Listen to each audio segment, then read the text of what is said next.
Monday the minister will get just a preliminary report to say how far are we with the process of this case. So basically that's what we have done so far.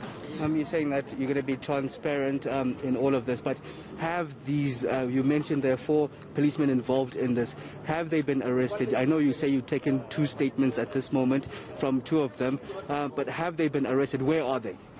Currently, they cannot be arrested up until I complete this process, because the first thing that I need to do, I must be informed by this process as to whether these people must be arrested. I mean, one of the things that we have raised in the police station was the tampering of the crime scene itself, where we realized that the body has been removed from the crime scene. Now, these are the things that we need to take into consideration when we do our own action and submitting the report to the NPA as well as the National Commissioner about what has transpired in the area. So these police officers right now, I don't want to preempt the outcome of all these reports that I've spoken about.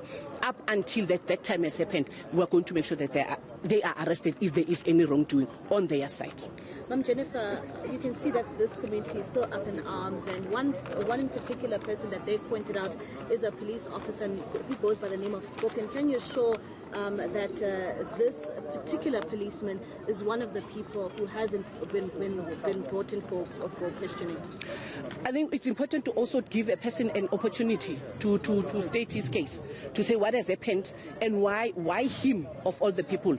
But what I'm picking up from in my engagement with the Community Policing Forum, Scorpion apparently is a no-nonsense police officer, but that does not make us conclude on that. We are also going to do our own intelligence, do our own profile, engage communities further, and so that we get information as to who is this Scorpion. If Scorpion's picture is about harassing community, let us get that information and get information from people to say what has he done, so that if we have to convict, let's do that. Let's move ahead and do that. But if Scorpion is one of the hardest working police officer in the police station, we must also be grateful for that. So I'm unable to conclude on that matter up until I get a profile from the Community Policing Forum, because that's exactly what I got. I got just one side of the story. Community members must also come forward, because I'm also waiting for that information to say what makes this person to be popular in this area. What is it that he has done that makes them to say this guy is also part and parcel? And because there's also an allegation that he's the one who has shot the guy. We've got a different report to that effect. But all I want is that let me be informed by the process up until that process is being concluded. Is then that I can say, yes, indeed, this is the situation. And we will be coming back to the media and engaging you on this matter further. In terms of transparency, just once again, you say you have a different report. Mm-hmm. Do the statements tell them who then shot Nathaniel Daniels if it's not this Scorpion? And do they admit in those 2 statements that you've received that they interfered, they tried to hide that murder in terms of, as you mentioned, removing his body and trying to cover the blood? Do they confirm those 2 statements that you've received from the 4 police? The police officers or the witnesses? The statements that you've received, are they from the police? Or are they from both, from the witnesses as well as the police? Now we need to compare both statements. From the 2 statements you've got from the police, do they admit?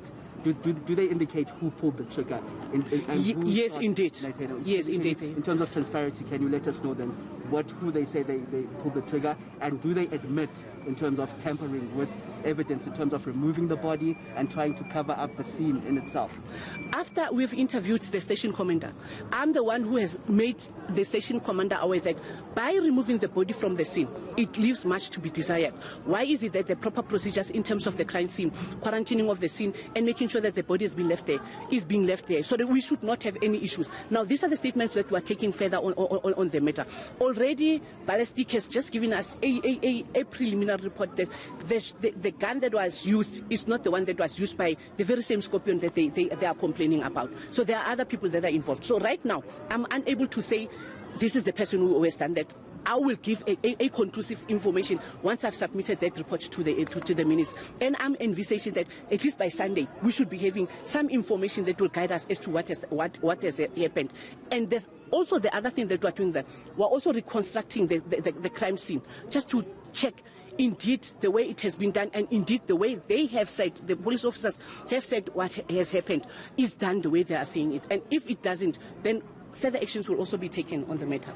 Will you be giving witnesses who have sent through their statements in regards? Because, I mean, something that we've also spotted in this neighborhood is that once you speak and you're vocal, you become a target. So what will be done in terms of trying to protect those witnesses who actually saw this happen right in front of their eyes? What we are committing, and this is what the commitment that we have made to the Community Policing Forum, we've said to them, if witnesses are feeling threatened or they are scared of their environment itself, we're going to place them under witness protection program. So we are working with the Community Policing Forum to say, talk, let communities talk, let's hear what communities are saying. If they feel threatened, those witnesses will take them through to the witness protection program and make sure that they are protected. And then in terms of the report, is IPID's duty, just to get clarification again, is IPID's duty to report back to the minister, and then maybe pending that report, arrests will happen? How is the process going to happen, and when can we see possible arrests of the 4 policemen involved? Our envisaged time period is that by 2 weeks, action must have been taken. So what we're going to do after we've given the report to the minister, if there are people who are going to be arrested, let them be arrested. If internal processes have taken place, we'll also strengthen the case. So we're gathering evidence so that we can also send information to the National Prosecuting Authority about what has happened, so that the case can be sent for prosecution, and if people are going to be convicted, let it be.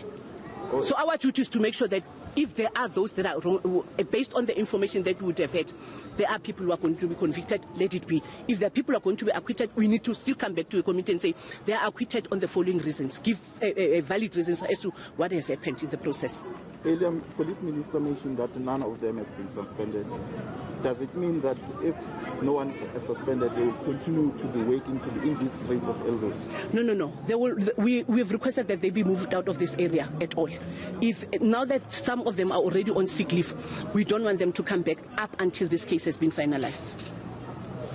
Just to confirm again, in terms of the person that pulled the trigger, you suggested that the statements say it's not the Scorpion that has been wildly determined. Indeed. Is Indeed. it one of the 4 policemen that was on the scene? Yes. There were 4 police officers, and some preliminary report from ballistic shows that it was not Scorpion. The one that they've pointed out is not the one who was shot, but one of the officers must indicate as to who has pulled the trigger. Thank you very much. That is IPID's head, Jennifer Ntlatseng, basically just giving a breakdown right here at Eldorado Park Police Station, just after, in fact, meeting with the station commander moments ago. We've heard some of the findings in terms of having 4 statements from witnesses, as well as 2 statements from 4 policemen that were involved. Breaking allegation news basically is that the Scorpion that's been wildly determined in social media and by the community as the brutal policeman who killed the young 16-year-old Nathaniel Julius on that day. We heard now that, in fact, the preliminary report suggests that it's not him, but it is one of the 4 policemen. We do understand at this moment that they haven't been arrested. Some of them are on sick leave, but we have been promised action within the next 2 weeks. We have been promised a report, in fact, that's supposed to be submitted to the police minister at least by Sunday, says the IPID head, Jennifer Ntlatseng. What assurances, Aviwe, did the police minister make earlier when he was there? Because I hear the IPID head there saying that the police officers, by removing the body from the scene, that was very problematic. So already it looks like there is almost prima facie evidence, at least at the very least, on the part of the police officers, that they were wrong to tamper with the scene of that evidence. So why are they still on the job? It's only a baffling thing here, but we hear that the IP head doesn't want them to come back, in fact, to duty until at least these matters have been finalized. Of course, that tampering of evidence, we heard that she came down hard on the station commander there, suggesting that alone, even the community was quite outraged by it, basically saying that shows, in fact, that they were trying to cover up what they had done, the murder scene. We heard how they dragged out Nathaniel Julius under that truck after they had shot him, and then pulled him, dragged him chucked him in the back of a van, and then went to Baragwanath hospital, basically just leaving him there, saying that he was shot in gang violence, basically. And of course, now we're hearing that two statements have come out from policemen saying that, in fact, while it may not be Scorpion, one of those four did pull the trigger. All right, Aviwe Mtila, thank you so much for your time this afternoon. Aviwe speaking to us there after that address by the IPID head, Jennifer Ntlatseng, who's confirming that IPID has received statements from the police officers that were involved. She's also promising that on Sunday we will have some answers on what could have led to the death of Nathalie and Julius. And she's also promising that in 2 weeks' time, action will be taken.